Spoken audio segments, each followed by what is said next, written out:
Here from All Hail Internal Combustion. So even though it's cold and rainy and kind of nasty outside, I still went for a ride on my bike the other day. So if you like this kind of stuff on this bike, make sure you like and subscribe. So I went on a ride and everything actually felt pretty good on the bike. There's a little bit of backfiring at higher RPM. I just want to, with it sitting with no cover on the points, I do want to make sure that my points are in time. So down here is your basically your crankshaft with your timing marks on it behind this cover. So we'll go ahead and take that off so you can get an idea. Now, depending on if you bet your shifter rod or not, will determine whether you have to take it off or not to get the cover off. Sometimes I do, sometimes I don't. I know to get it back on, I almost always have to.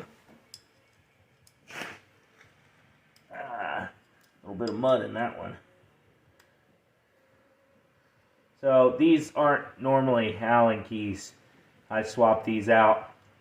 I found these at the hardware store. Swapped them out. I will tell you that Common Motor Collective has bolt swap kits that you can buy. They're a little salty. I don't mind doing the research and finding the bolt size myself and going and get my own bolts. Although, if you don't mind spending the money, you can conveniently go and buy their kit, swap all your bolts out. So you're going to get a little bit of oil out of this. This is normal. Yeah, you're going to have to take it out. Let me grab a 10.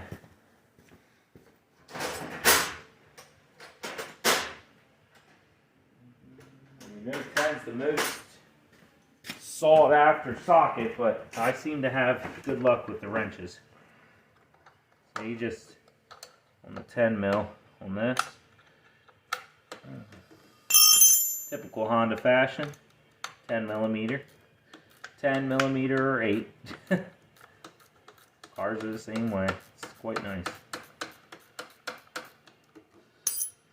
Alright. I just take this bolt all the way out.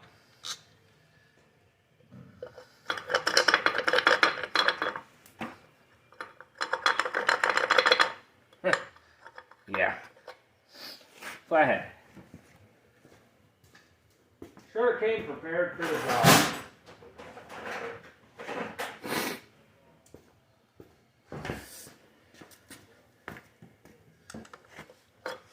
Yeah, when I was working on this thing this summer, I was taking it off and taking this off and taking that off.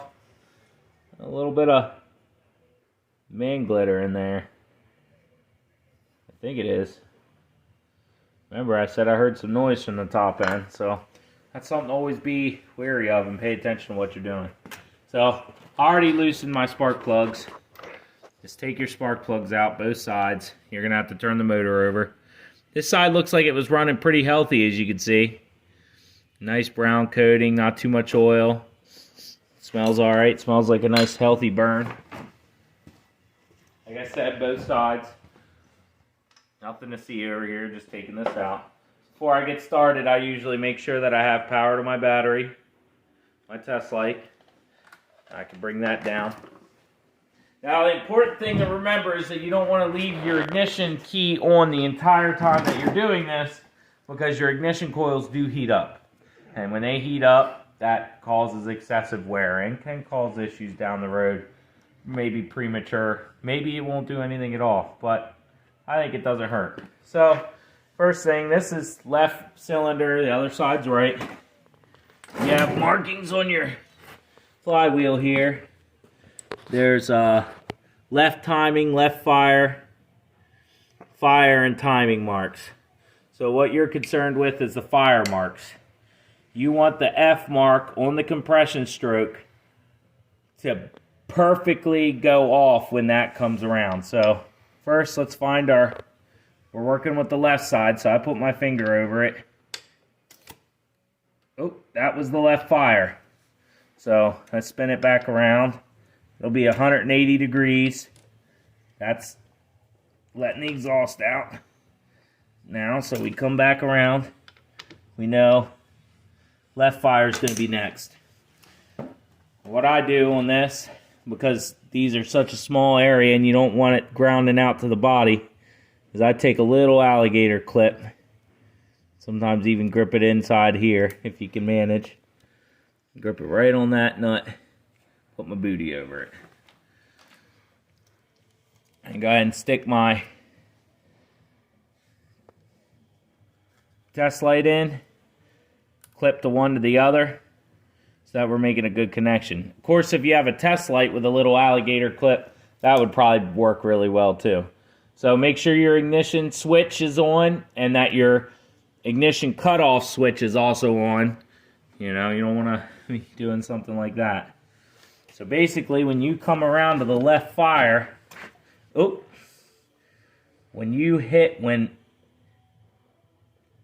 that's coming on a little early. See how early that is?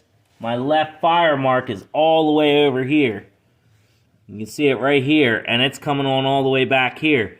That's how far out of time this is right now. So what you want is you kind of have to catch the crank on the left fire. It kind of wants to kick itself forward. So what you want to do is it's kind of a playing with this a little bit, back and forth, trying to get it just right.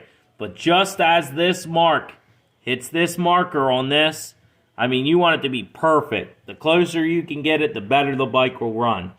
And it's night and day. If I adjust this bike and put it back in the time, this thing will run like a very angry ape. So, I noticed some people lock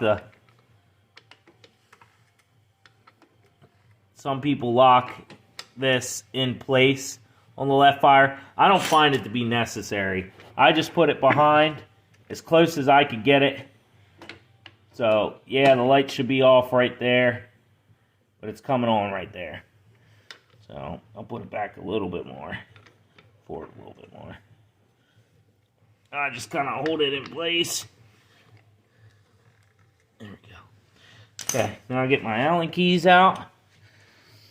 Hopefully it's not a 3.5, which is the one that's missing. I'll have to get back with you to when I find... Yeah, of course it is. Guess I should try this one. Yeah, alright, I gotta go find this Allen key, then I'll get right back with you guys. Okay, we're back. Found the 3. I bought this pack of Allen keys just for working on my bike. Plus a set of T-handles, which I have not found since we moved yet. They're around here somewhere. And I said I wouldn't lose any of these Allen keys, and the 3.5 is missing. It's probably laying in the driveway, mister. Anyway, got another one. Turn my key back on. Now, what you want to do is this bottom middle, you only got to loosen that just a little bit, okay? And you loosen this one a good bit. Now you'll need a little flathead screwdriver. You'll need to adjust your points. So you stick your flathead in there. This is not a good flathead for this. Let me go get that one. You need one with a nice, sturdy, flat, wide blade on it. Not too much, but just enough. We have 3 really nice flatheads and 74,000 that are torn up, modified, and just ain't worthy of being a screwdriver. This is a really nice screwdriver. I don't know how this part looks so nice and this part looks so beat up. That's usually the exact opposite. Gasoline exposure, thank you. Alright, so now that we have this where we need it, we're getting close. You see that? So here's our mark right here on the flywheel, and here's our mark right in the center of this. I know it's hard to see, but I can see it. You'll be able to see it, not on video. So it's right here where the screwdriver is. As you can see, we're a lot closer to that fire mark. It doesn't take much. So we just need to turn the lights back off. Okay, we're back off. And we're coming on a little early. Actually, that's pretty dang good. That's perfect right there, see? Just as it crosses that threshold. So what I'll do is I'll hold it in place. I lock down the center one first.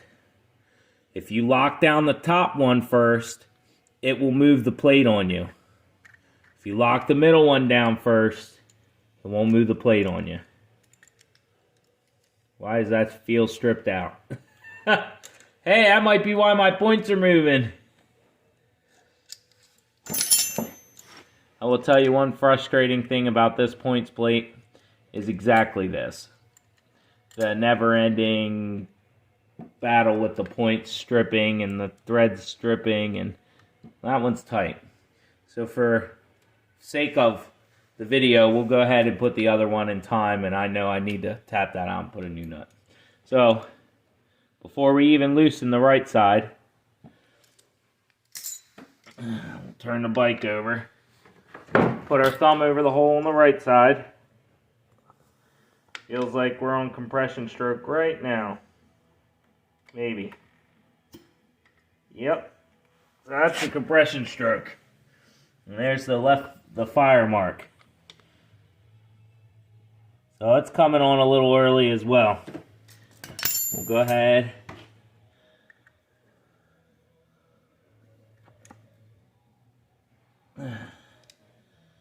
Now, I will tell you, I bought these nuts in here from Common Motor Collective because I could not source them locally. I don't know how they figured out what size it is or anything like that. That was quite difficult. So, find our spot. Now this one will kind of hold itself. So, we know the lights shouldn't be on yet. So we're going to bring the point in a little bit more. Yep, still shouldn't be on yet.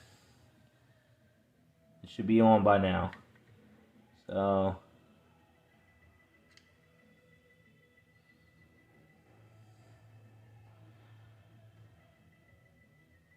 you kind of rock it into place left and right until you see that it's off before, and as it crosses, the light comes on.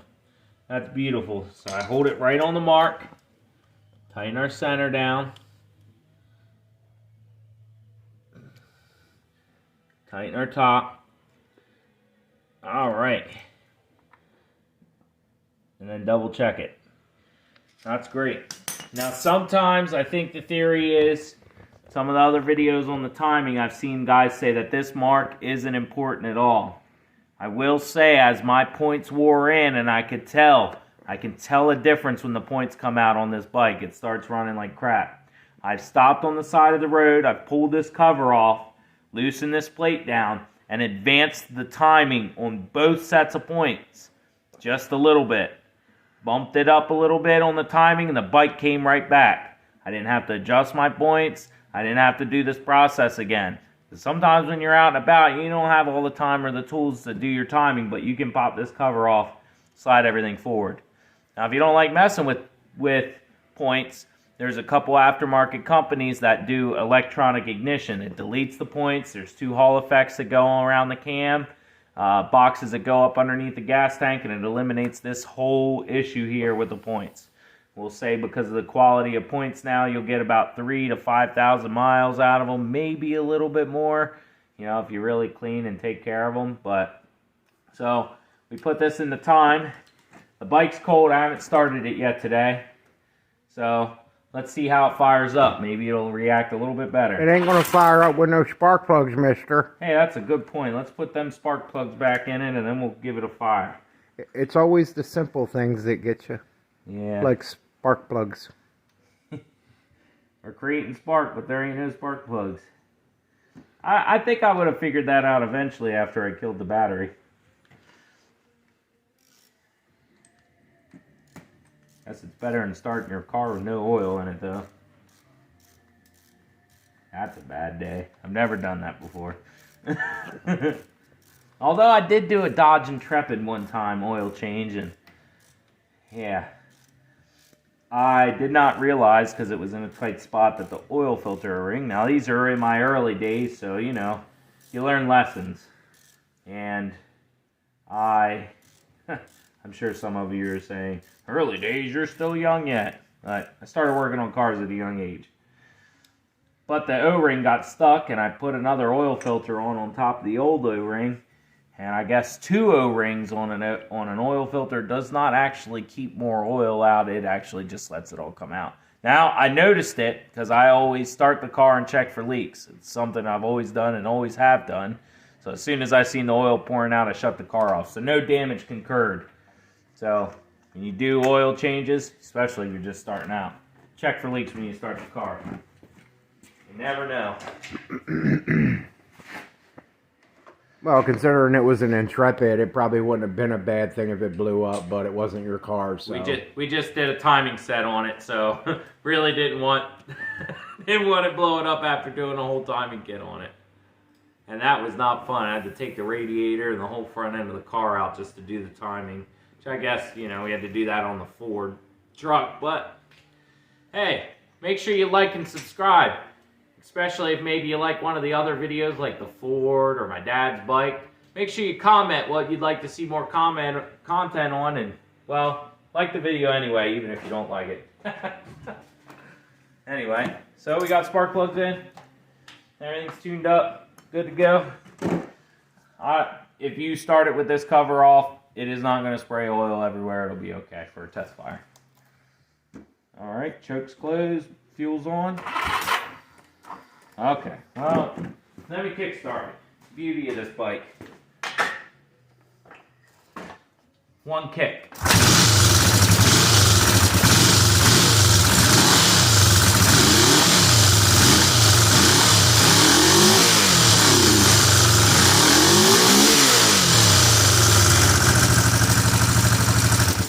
Virtually no smoking now, too. Now, if you know anything about old Hondas, they are extremely cold-natured bikes. In cold weather like this, you typically have to let them run for 10 minutes before you could even take off. Or last night when I rode it, it was probably about 32 to 34 degrees out.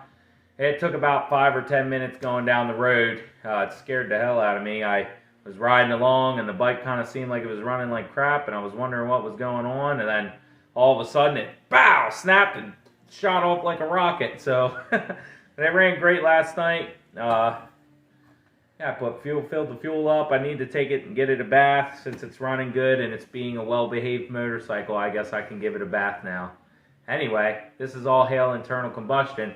We'll get you a video on making sure your valves are adjusted correctly and some other maintenance stuff that I've learned on the bike.